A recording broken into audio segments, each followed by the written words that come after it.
All right. Well, the Brits are now mourning the death of 96-year-old Queen Elizabeth, who passed away yesterday afternoon, completing the longest reign of any British monarch in history, 70 years, starting in 1952, when she was just 25 years old. And joining us now live to discuss, our good friend from across the pond, royal expert and founder of the British Monarchist Society, Thomas Mace-Archer-Mills.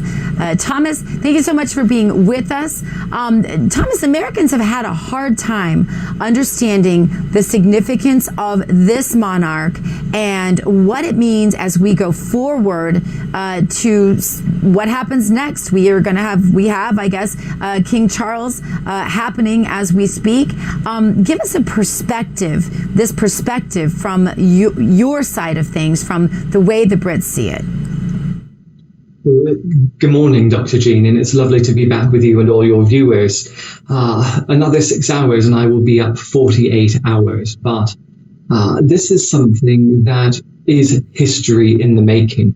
We have had 7 decades of a woman on the throne in the top spot, not only in this country, but in the 15 realms and the 54 nations of the Commonwealth that she built. This is not just one country losing its head of state.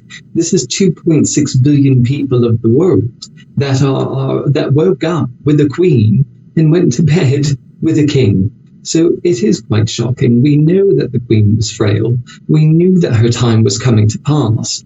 But when someone's been there so long and has given such great duty and service and care to her people, she's the only sovereign that 95% of this country has ever known. So when that's just taken away from you at random, it's a lot to cope with. The government changes. It was Her Majesty's government. It is now His Majesty's government. But broadcasts will change. Pubs will close. Certain theatres will close. We are now in royal mourning here, which will last 7 days after the funeral, which will be in 10 days' time. And when we heard that London Bridge is down, which was the military code for the Queen has died, all of the funeral preparations are therefore enacted, put into motion. So there's a lot more that's happening here than what would happen, say, if a president were to die. It, of course, affects everyone in the country, but when the British sovereign dies, it affects the world. Yeah, it is so just foreign, and not to be trite, to the American psyche. But one of the things I think Americans are very worried about are the political ramifications. We have our son, Prince Charles, now King Charles III. He automatically will take the throne now, although his coronation, as you mentioned, may not take place for several months. But the differences between Charles and his mother are being noted. And one of those was when the funeral announcement came out about her from him.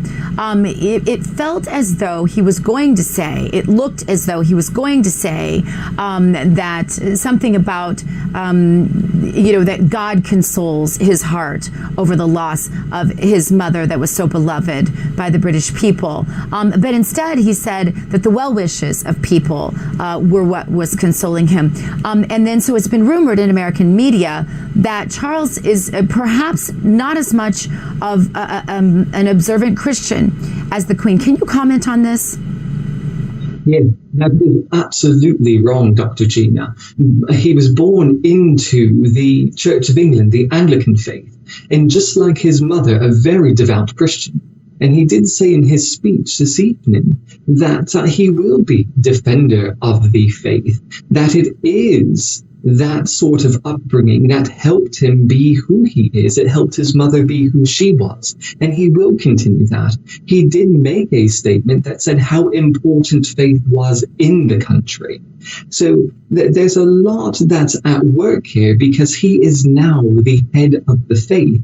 He is head of the Church of England, which there is a struggle because the United Kingdom is such a multicultural, multi-faith community that how does someone who is historically very WASP, if you will, in American terms, how do you look up to a sovereign who is only going to represent one faith when a majority of subjects are very different faiths. So he does have to tread lightly, but he did say in his words that it is his Christian faith that will get him through, along with the well wishes of the British people.